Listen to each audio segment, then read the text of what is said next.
Welcome to Empowered by Michaela Smith, and thank you very much for joining me today. Today I would like to address a topic that is very close to my heart, and that topic is being a woman in the corporate world. I have been working and functioning in the leadership role in the corporate world for over a decade now, and most of the time I have been surrounded by men. 80% of my colleagues have always been men, and I think this is a very typical scenario for all the women working in the leadership roles in the corporate world. And girls, I'm sure you've tried a lot of stuff, and I went through it all as well.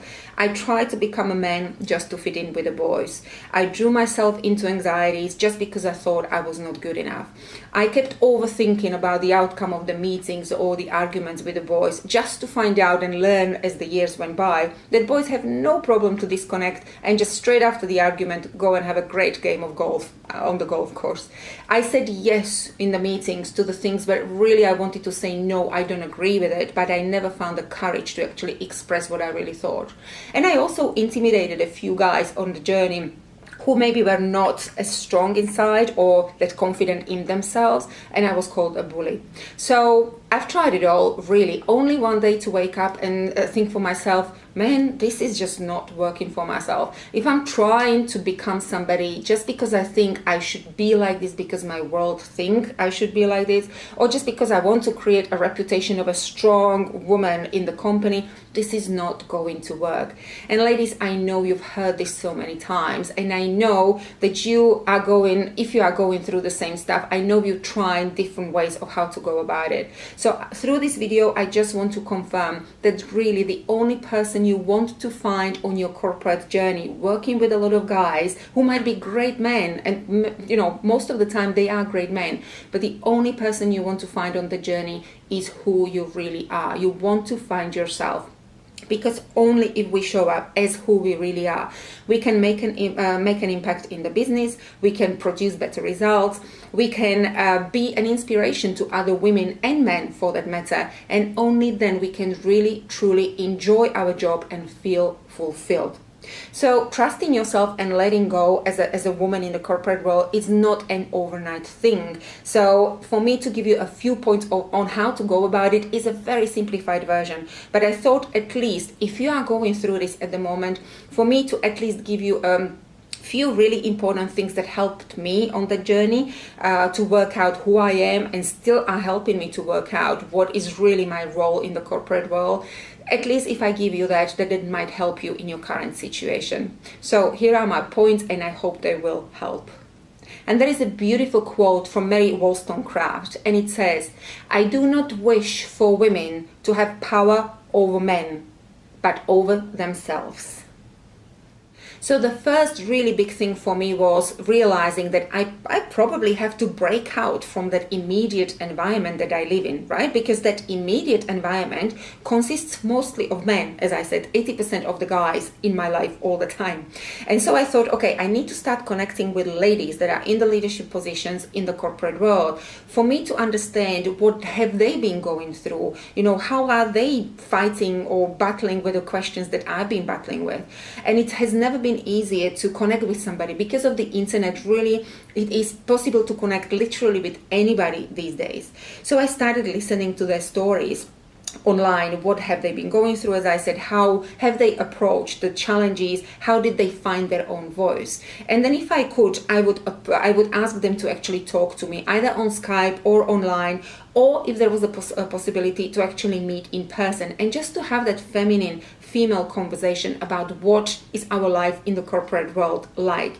And this made me extremely empowered. This gave me courage to start showing up as who I really am, to start saying no when I meant no, to start saying I don't agree when I didn't agree. So the first thing I really recommend, if that is your journey, go and try to connect with like-minded ladies in the same positions in the corporate world. Second thing I would like to talk about might be a very obvious thing to you, but it has never been an obvious thing to me, and that is actually talking about my spiritual life, about my spiritual self. I come from a communistic family, and in communism, the word spirituality or being spiritual has never been part of our dictionary. It has never been part of our vocabulary. We have always been governed by our mind, by logic, by being rational all the time. And if anything, we would always laugh about somebody who spoke about being spiritual. We would think he or she, they were crazy, basically. Until I hit the brick wall and I thought, okay, this whole rational mind-driven thing is just not serving me. It's not helping me. I'm having anxieties. I don't know who I am. I'm pretending something all the time. And so I started being curious, really, bit by bit. What does it mean to talk about your spiritual life? And as soon as I started doing that, I felt like this huge armor, this wall that has been around me for years, started crumbling down, and I could breathe again. And there were so many things that started opening up in front of me. I started connecting with my intuition much better. I started connecting with my teams. I started doing decisions from a very different place. So I really felt like there is a whole different world I haven't seen for years and years and years.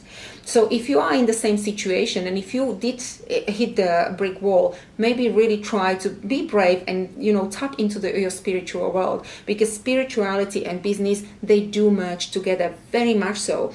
Because if you trust in yourself as who you are, really truly inside, it will help you to show up and be brave in that harsh corporate world on a daily basis. So maybe obvious to you, but a massive discovery for me.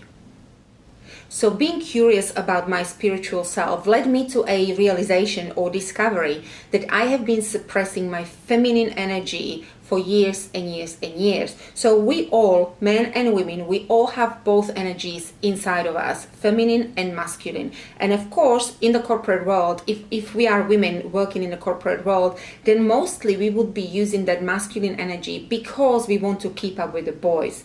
And don't take me wrong, men also have feminine energy that would be beautiful if they tapped into it, if they used it. So for us, for women, it's extremely important to realize that we cannot be governed just by that masculine energy, because then we hit that brick wall like I did. And once I realized that feminine energy is asking to come out, man, again, the whole world started changing for me.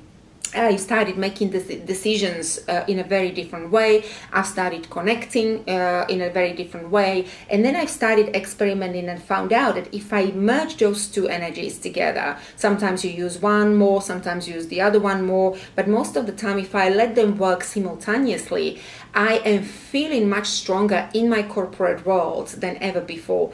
I am much more focused. I deliver better results. I drive better results. So I actually am much more beneficial. I bring more profit to my company because I let those two energies work together. So if you have not realized that you have got energy that is feminine and masculine within you, start to experiment with it and see how you can use those energies to make you perform better, to make you feel more confident in who you really are.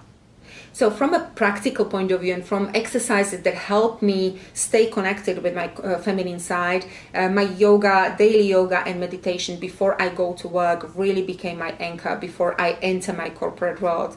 So yoga and meditation, even though meditation is not perfect for me, right? I'm not a professional meditator. We are not trained like monks to be without a thought for a long period of time. But even if I manage for a little while, even if I manage to stay present during my meditation, during my yoga practice, it helps me during my day to handle situations, especially stressful situations that come up, dramatic situations that come up, to handle them in a different way, very different way from what I used to. So if something stressful comes up, then now I do not react immediately, but it helps me to calm myself down and see how am I going to deal with it. Some people like to go to the gym or go for a run. Whatever works for you. I used to do that as well, but it just didn't work for me because it just made me more pumped up. So for me these days, I really like my meditation and yoga to prepare me for anything unexpected, anything dramatic, and really remind me to stay connected to that intuitive feminine side of myself. And today I will leave you again with my recommendation for you to find a coach. For me, I really hit such a hard brick wall. I couldn't have helped myself without a coach. So I had a spiritual coach, I had a performance coach, and I started merging those two together because really I was not able to help myself at some point. So if there is something that you want to explore, you have got that need, just don't hesitate. There is nothing more to say to it. A lot of help out there. Reach out and get a help from your coach. And so this is it for today, my beautiful corporate ladies and men, of course. If you enjoyed today's session, please do like it and share it. Subscribe to my YouTube channel if you have not subscribed yet. And also every Saturday I send a blog to only my subscribers who subscribe on my website. You can see the website on the screen. Please go and join our community. I look forward to speaking to you next week, and you have a great day in the office. Bye.